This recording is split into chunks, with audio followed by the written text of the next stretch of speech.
Welcome friends, grooming session for stock market beginners. Today our topic is mastering fundamental analysis for better investment. Before starting our topic, let's discuss what we have learned throughout this whole series. So first, we learned what is stock market, how stock market is working, why it is called equity market. After that, we learned the fundamental analysis of stock market, the tools to analysis fundamentals. For example, profit loss ratio, balance sheets and cash flow statement. After that, we learn valuation ratios. What are the valuation? What are the key valuation ratios? P ratios, ROE, ROC, and all other ratios. After that, we learn psychology of investing. What are the psychological factors? What are the loss aversion bias? What are the herd mentality bias? And how our psychology is affecting the stock market. Today, we are going to learn mastering fundamental analysis for better investments. So for that, you need to identify your investment goals. What are your investment goals? You are looking for retirement corpus, you are looking for children's education, you are looking for children's marriage, or you are looking for a good vacation. First, you need to clear out that why you need to invest in stock market. After that, only you can measure your risk tolerance. It is very important that you need to measure your risk tolerance and how much time you can remain in stock market without any fluctuations. So, are you saving for a retirement, right, and child education or dream vacation? Knowing your goal helps you determine your risk tolerance. Industry research and company selection. Dive deep into industries that align with your interest and risk profile. Which industry you're already familiar with, right? It will easy for you to understand those industry data. You are already interested in that company or that industry, right? So what are the competitive landscapes of that industry? Shortlist companies within your chosen industries. Prioritize companies with strong financial statement. After that, go for financial statement and find out which company having a good balance sheet and cash flow statement and profit and loss statement. Healthy cash flows and competitive edge.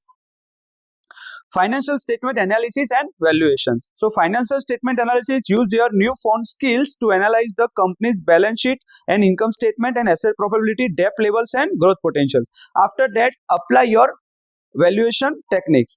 Employ different valuation methods like P ratio, DCF, EV/B to estimate the company's intrinsic value, company value and the current market price.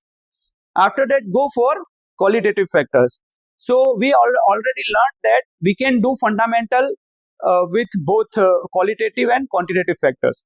Qualitative factors side outside of the company, how's company management team is working, what is company's core business and all the other qualitative factor. Quantitative factor is all about numbers, the company profit ratios, company valuation ratios and all.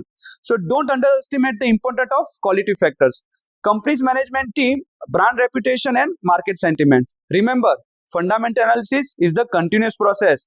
As company and industry evolve, revisit your analysis and investment decision regularly. The psychology of investing.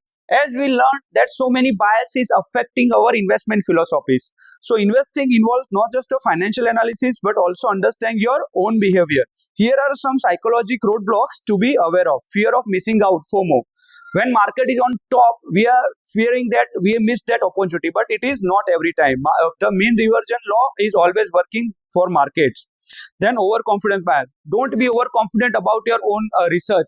Do regularly revisit your research. Loss aversion. The fear of losing can cut judgment. Develop a risk management plan. The final word of investing for a long term. The fundamental analysis and investing, it is work only on long term, for long term horizon. When you are doing fundamental analysis, it will take time to company to grow, minimum 5 to 7 years.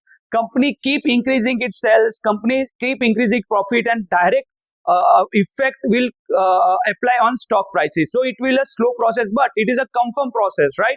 A company, when company is growing, the stock prices is always follows it. So congratulations friends, you have completed your journey through fundamental analysis. Remember, this is just a beginning. Keep beginning. Just keep learning, friends, and discover discover your horizons. Thanks, friends. Keep tuning for our next videos. Jai Hind.